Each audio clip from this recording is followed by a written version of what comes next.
দেবী মহামায়ার আবির্ভাব তিথি ও শুভ মহালয়া উপলক্ষে সিলেটে শুরু হলো নানা আয়োজন। মহামায়ার আবির্ভাব তিথি উদযাপন করতে 4 দিন আগেই সাজ সাজ রব দেখা যায় সিলেটের সনাতন ধর্মাবলম্বীদের মাঝেই। বৃহস্পতিবার সকালে মহানগরীর মীরাবাজারে শ্রী শ্রী বলরাম জিউর আখড়ায় মহালয়া উদযাপন পরিষদ শ্রীহট্ট আয়োজিত এই অনুষ্ঠানমালার উদ্বোধন করা হয়। জাতীয় পতাকা উত্তোলন, জাতীয় সঙ্গীত পরিবেশন এবং প্রদীপ প্রজ্বলনের মধ্য দিয়েই শুরু হয় মূল আনুষ্ঠানিকতা। শ্লোক ও নৃত্যের মধ্য দিয়ে এমন আয়োজনে মুগ্ধ পুণ্যার্থীরা। আজকে থেকে তো মহালয়া শুরু হয়েছে, মহালয়ার মাধ্যমেই কিন্তু আমাদের দেবী আগমনের পর্ব শুরু হয়ে যায়। আজকে থেকেই আমাদের মনে হচ্ছে যে আমাদের সিলেটে উৎসব রব রয়েছে। মহালয়া হচ্ছে দেবী দুর্গার আগমনী বার্তা, আর কিছুদিন পরেই হবে শারদীয় দুর্গোৎসব।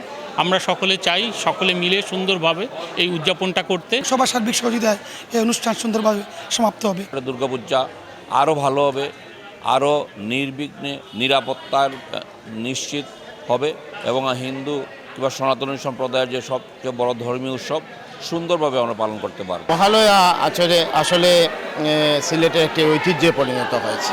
এখানে ধর্মীয় অনুষ্ঠানের পাশাপাশি বিভিন্ন মানবিক কার্যক্রম হয়। রামকৃষ্ণ মিশন আশ্রম সিলেটের অধ্যক্ষ দেবীপক্ষের সূচনায় দেবী দুর্গাকে আবাহন করেন এবং সকলের মঙ্গল কামনায় মায়ের কাছে প্রার্থনা জানান। পরম কল্যাণের পথে নিয়ে যাবে এই মহালয়া, এই অনুষ্ঠানটি, এটি হচ্ছে এর মুখ্য উদ্দেশ্য।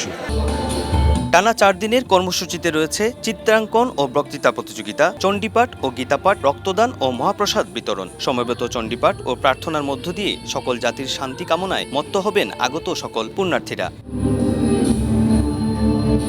অপু বণিক, সময় সংবাদ, সিলেট।